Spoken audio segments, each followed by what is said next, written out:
কাল আমরা গিয়েছিলাম মিমির বাড়িতে।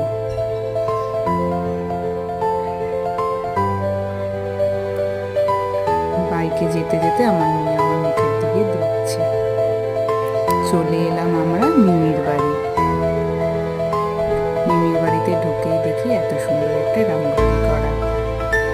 তারপর আমার মেয়েকে পেয়ে ওরা তো ভীষণ খুশি। আমার মেয়ে ওদের সাথে কিছুটা সময় কাটিয়ে নিল। তারপর আমরা চলে এলাম আগের দিন যে দাদা দিদির বাড়িতে গিয়েছিলাম তাদের বাড়ি। সেখানে গিয়ে তাদের সাথে বেশ অনেকটা সময় কাটালাম, বাজি ফাটালাম, ভালোই লাগলো।